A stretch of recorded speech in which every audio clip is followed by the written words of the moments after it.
Penelitian Fundamental Regular Kemdikti-Saintek tahun anggaran 2025. Video pembelajaran ini disusun oleh tim dari Universitas Hang Tuah Pekanbaru, Bidan Nelly Karlina, SST, MKep, dosen program studi profesi bidan. Bidan Ani Triana, SST, MKes, dosen program studi S1 Kebidanan.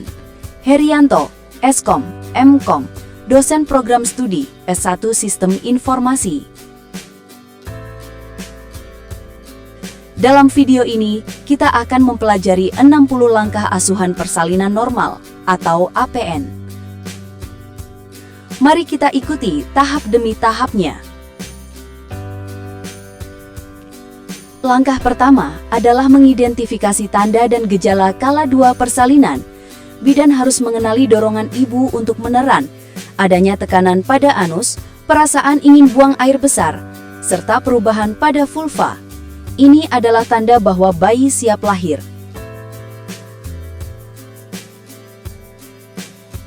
Langkah berikutnya adalah persiapan alat dan diri. Langkah kedua, pastikan semua alat siap, seperti partuset, spuit oksitosin, wadah DTT, serta perlengkapan untuk ibu dan bayi. Langkah ketiga, gunakan celemek pelindung. Langkah keempat, cuci tangan dengan benar. Langkah kelima, pakai sarung tangan steril, minimal 2 pasang. Langkah keenam, siapkan oksitosin dan klem koker. Semua ini wajib dilakukan untuk menjamin keselamatan ibu dan bayi, serta menjaga kondisi tetap steril. Langkah ketujuh, lakukan vulva hygiene. Langkah kedelapan, lakukan periksa dalam untuk memastikan pembukaan lengkap. Bila masih utuh ketuban dan pembukaan sudah lengkap, lakukan amniotomi. Langkah ke-9, bila sarung tangan terkontaminasi, bersihkan dengan teknik celup terbalik. Langkah ke-10, auskultasi denyut jantung janin. Dengan cara ini, bidan memastikan bahwa semua persiapan lengkap dan kondisi ibu maupun janin dalam keadaan baik.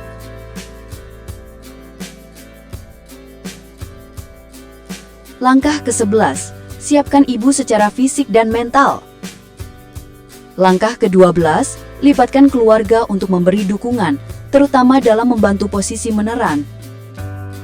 Langkah ke-13, pimpin ibu untuk meneran saat ada his, serta memberi pujian. Di luar his, bantu ibu untuk istirahat dan minum. Langkah ke-14, atur posisi ibu agar nyaman. Keterlibatan keluarga dan kenyamanan ibu adalah faktor kunci keberhasilan proses persalinan.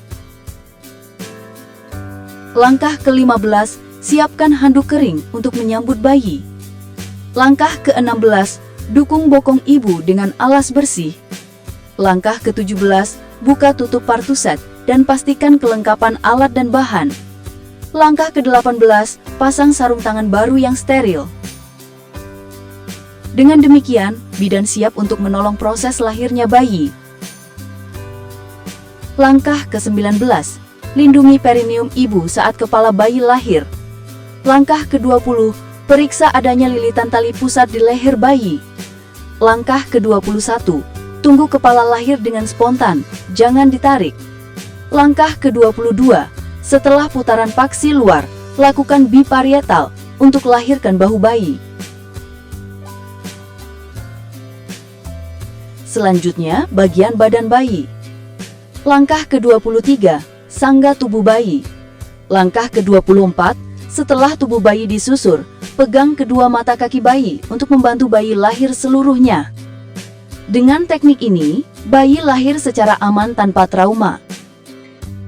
Setelah bayi lahir, segera lakukan asuhan bayi baru lahir. Langkah ke-25, nilai letak bayi dengan cepat. Langkah ke-26, keringkan bayi dengan handuk hangat. Langkah ke-27, lakukan palpasi untuk pastikan bayi tunggal dan tidak gemeli. Langkah ke-28, beritahu ibu bahwa ibu akan disuntik oksitosin agar uterus berkontraksi. Langkah ke-29, dalam 1 menit setelah bayi lahir, suntikan oksitosin 10 unit secara IM di sepertiga distal paha ibu. Langkah ke-30, klem tali pusat dengan klem steril. Langkah ke-31, potong dan ikat tali pusat.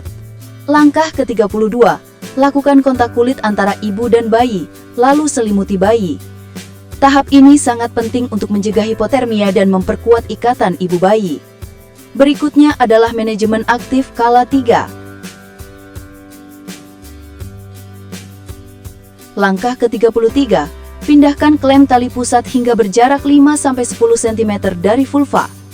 Langkah ke-34, letakkan satu tangan di atas kain pada perut bawah ibu untuk deteksi kontraksi, sedangkan tangan lain memegang klem untuk menegangkan tali pusat. Langkah ke-35, lakukan penegangan tali pusat terkendali. Langkah ke-36, bila ada penekanan bagian bawah dinding depan uterus ke arah dorsal, ternyata diikuti dengan pergeseran tali pusat ke arah distal, maka lanjutkan untuk pelepasan plasenta. Langkah ke-37, bantu kelahiran plasenta. Langkah ke-38, lakukan masase fundus uteri. Langkah ke-39, evaluasi laserasi jalan lahir. Lakukan penjahitan apabila laserasi derajat 1 atau 2. Langkah ke-40, periksa plasenta. Pastikan plasenta lengkap dan tidak ada bagian yang tertinggal. Manajemen ini bertujuan mencegah perdarahan pasca persalinan. Langkah ke-41, pastikan uterus berkontraksi baik. Langkah ke-42, pastikan kandung kemih kosong. Jika penuh, lakukan kateterisasi. Langkah ke-43, celupkan tangan yang masih menggunakan sarung tangan ke dalam larutan klorin, lalu keringkan dengan tisu atau handuk kering yang bersih. Langkah ke-44, ajarkan keluarga cara masase uterus dan menilai kontraksi. Langkah ke-45, memeriksa nadi ibu dan pastikan keadaan umum ibu baik. Langkah ke-46, evaluasi dan estimasi kehilangan darah. Langkah ke-47, pantau kondisi bayi. Semua ini merupakan evaluasi menyeluruh terhadap kondisi ibu dan bayi. Langkah ke-48, bersihkan ibu dengan air DTT dan bersihkan alas dan tempat bersalin di sekitar ibu. Lalu bantu ibu memakai pakaian bersih dan kering. Langkah ke-49, pastikan ibu merasa nyaman. Bantu ibu memberikan ASI dan anjurkan keluarga memberi ibu minuman dan makanan yang diinginkan ibu. Langkah ke-50, tempatkan semua peralatan bekas pakai dalam larutan klorin untuk dekontaminasi selama 10 menit, lalu cuci dan bilas peralatan setelah dekontaminasi. Langkah ke-51, buang bahan-bahan yang terkontaminasi ke tempat sampah yang sesuai. Langkah ke-52, dekontaminasi tempat bersalin dengan larutan klorin 0,5%. Langkah ke-53, lepas sarung tangan dengan benar. Langkah ke-54, cuci tangan. Langkah ke-55, pakai sarung tangan bersih atau DTT untuk memberikan salep mata profilaksis infeksi vitamin KIM di paha kiri bawah lateral dalam 1 jam pertama pada bayi. Langkah ke-56, lakukan pemeriksaan fisik pada bayi. Langkah ke-57, berikan imunisasi hepatitis B. Langkah ke-58, lepas sarung tangan dengan benar. Langkah ke-59, cuci tangan kembali. Dan langkah ke-60, lakukan dokumentasi melalui partograf.